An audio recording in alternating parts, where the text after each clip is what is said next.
In the 1760s, it may come as a surprise to know that the Spanish Armada operated exactly 0 first-rate ships of the line. And by the standard measure of a ship of over 100 guns, they'd only actually ever had one, the 114-gun Real Felipe, which had been broken up in 1750 after battle damage fighting the British had rendered it uneconomical to repair.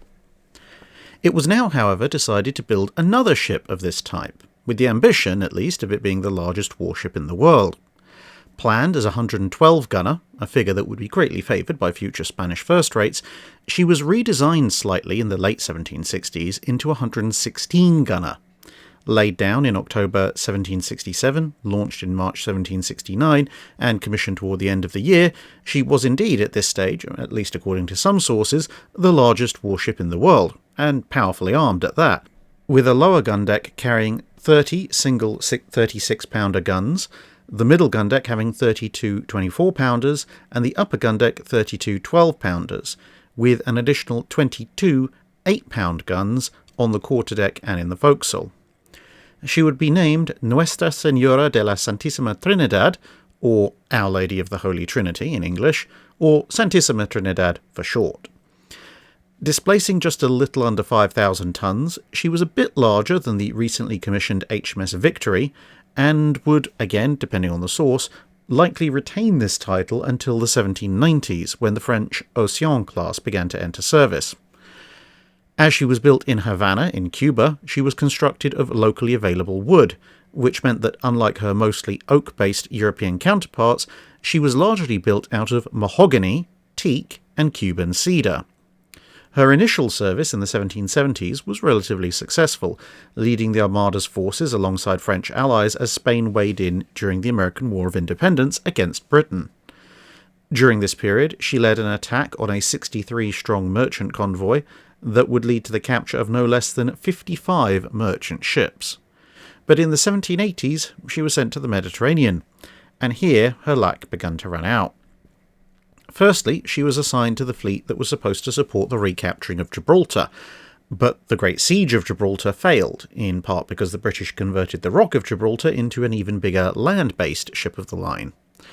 She then briefly participated in the Battle of Cape Spartel, which was mostly a successful decoy ploy to distract the Franco-Spanish fleet from a convoy that was heading to resupply Gibraltar, and then in 1795 someone in the Spanish Admiralty concluded that clearly the problem was their flagship was not big enough. So to fix that, and to regain the title of largest warship in the world, she was brought into dock and her quarterdeck was joined to the forecastle, creating another full-length gun deck, the fourth, which also gave her an appearance that was somewhat more in line with considerably later age-of-sail vessels, essentially becoming flush deck with only a small rise aft of what was formerly the poop deck.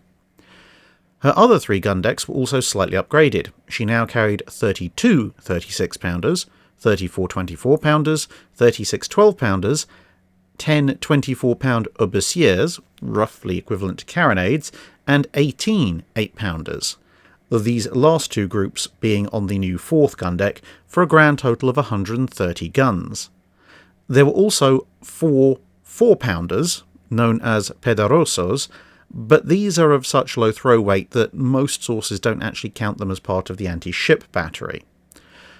Unfortunately, the additional weight of the guns and the increase in sail area of the hull turned out to be not particularly brilliant additions, and she became even slower than she had been previously, and very difficult to handle, earning the nickname El Ponderoso from her crew. But her sheer size, and the tough woods used in her construction, would prove to be of some benefit when she was involved in the Battle of Cape St. Vincent a couple of years later.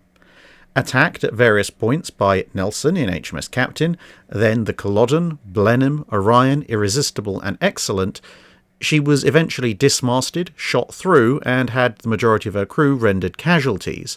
But she remained afloat. Given the situation, she struck her colours, but then the smaller Infante Don Pelayo and Príncipe de Asturias showed up and towed her away before any nearby British ships could accept her surrender, and thus she was slowly hauled to safety. Whilst travelling under a jury-rigged sail a few days later, she would subsequently be attacked by the opportunistic 32-gun frigate HMS Terpsichore, but once again withstood the barrage and eventually returned to Cadiz, although because of her ponderous nature, she was unable to see off the Terpsichore, which eventually just gave up. After extensive repairs, she was put back into service with 6 additional arquebusiers fitted, which now meant she had a total battery of 136 or 140 guns, depending on if you counted the 4-pounders, and would next be deployed with the Franco-Spanish fleet that was eventually brought to action at the Battle of Trafalgar. She was one of 3 first-rates, all Spanish, under Villeneuve's command, and the only one in the forward half of the formation, positioned just ahead of Bucentaur, the flagship. As such, she was involved in the action from almost the opening shot, bombarding Victory, Neptune and Temeraire as they led Nelson's column into the attack. Much like at St. Vincent, she then came under attack from one British ship after another on its way through to the rest of the fight, the light winds making it almost impossible for her to do anything more complex than gently drift forward. Eventually, after a battle that to the crew probably felt more like a medieval castle siege, she struck her colours to HMS Neptune. With the battle over, HMS Prince, a second-rate, took her in tow, but with the seas rising in the prelude to what was going to become a rather vicious storm, the battle damage causing extensive leaking, and her stubborn refusal to move in any particular direction or at any particular speed that didn't suit her alone, she was scuttled for everybody's safety shortly thereafter, just as the storm broke. That's it for this video. Thanks for watching. If you have a comment or suggestion for a ship to review, let us know in the comments below. Don't forget to comment on the pinned post for dry dock questions.